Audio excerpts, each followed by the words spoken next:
there's polling out that is really fascinating. And this is for those people who think that, like, it's all about being an outsider. And that's why Trump is going to get a lot of Bernie Sanders votes. You know that Bernie Sanders' greatest strength is with people, voters between 18 and 29 years old. That cohort has a 54 to 31 favorable to unfavorable view of Bernie Sanders, higher than any other candidate in either race.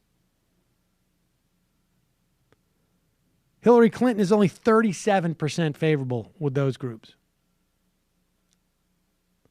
Donald Trump has only a 17% favorable, 74% unfavorable amongst those people.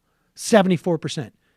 21 points higher unfavorability than with Hillary Clinton. Because he represents xenophobia and bigotry, which young people don't tend to like. That's right.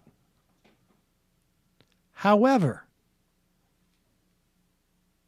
if we are to believe the laziest analysis out there, and I'm sorry, this is the laziest analysis out there, and it's been there from the beginning. And I'll tell you something, I think part of it is propagated in too because there's a certain group of people who either can't accept or don't want to accept the fact that there is strong support with young people for the idea that healthcare is a right.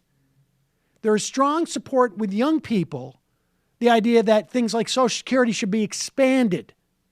There's strong support amongst young people that higher education is a right, that we have evolved as a society where we can actually offer that as a right. So the idea that they're voting for Bernie Sanders because he's an outsider and he's not part of the establishment, just like Donald Trump is an outsider, not part of the establishment, is belied by the fact that among 18 to 29-year-olds,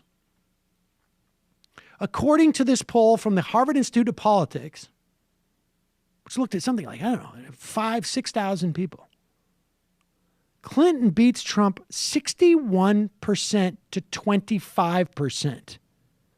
Let me repeat that. 61% to 25%. There are 14% undecided, don't know, even if they all break for Donald Trump. It would be 61% to 39%. No one here has been alive. I don't even think McGovern lost by that type of percentage. He lost all the electoral vote, but I don't think in the popular vote lost that. Now, it is quite possible that these people are not aware of Donald Trump.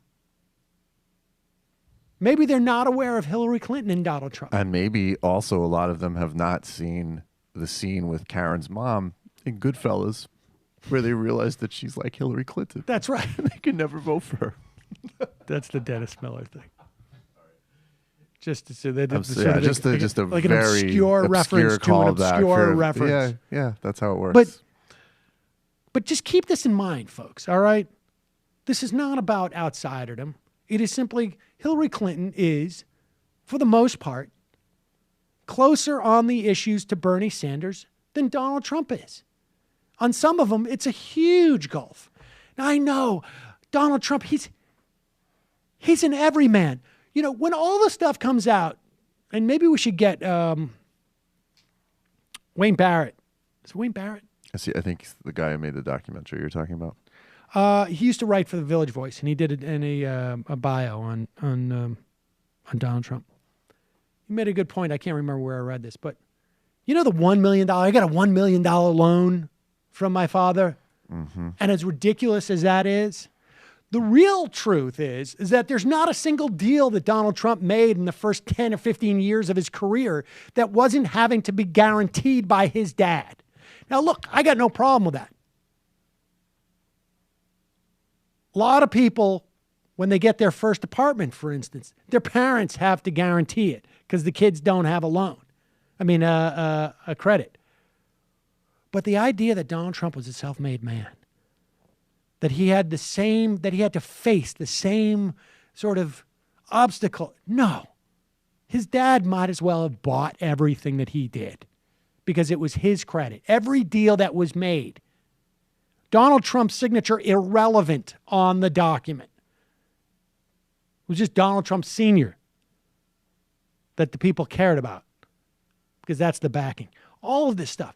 I mean, and I get every news single for you. intro also, I mean, to the way he knew Ed Koch to begin with. I want people to also contemplate this. You can say 18 to 29-year-olds, they don't know the details of, I don't know what, Vince Foster Gate yet. But I can assure you, in terms of what's going to come out in the general, it's going to be a lot more about Donald Trump than Hillary Clinton. And I just want people to keep that in mind. Just because, now this doesn't mean that I'm a fan of Hillary Clinton's policies or her personally or any of it. It's just, I'm trying to give you some analysis that is not blowing smoke up your ass. And this is just simply the reality.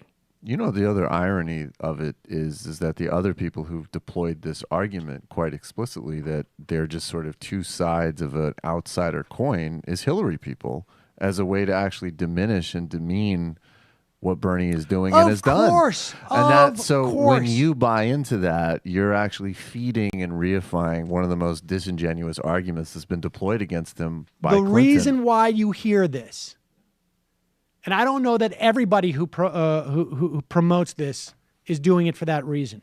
But the reason why this lazy analysis is so quickly adapted, I'm going to be clear on this, is because either A, people subscribe to Bernie's issue sets, but don't believe that the American public is ready for it, or B, want to discount the idea that the American public is ready for it and sort of attribute it to some just broad general anger. The Democratic Party is not mad at the establishment. I may be, you may be, Matt may be, and Michael may be, but if you look at the statistics, they are not. And that's important because it means to the extent that Bernie Sanders is having success, and he's having a tremendous amount of success, particularly relative to where anybody have anticipated. And if this guy had been involved in national politics with the money that is sloshing around in Clinton Inc. for just never mind the past 30 years, the past 5, I don't even think this race would have been close. There is a tremendous amount of enthusiasm for his policies. And that's very important to remember because it gives us all something to work for and an achievable goal. An achievable goal. I think that's huge. I really do think that's huge. Hi, I'm Sam Seder, and this is an Ann Coulter doll. You should not be immigrating here. Yeah. Stay in your country and hate us. For smart progressive talk and a little bit of this and even a little bit of that. Mission accomplished. Subscribe to our podcast, subscribe to our YouTube channel, and like us on Facebook to get some of our best video clips.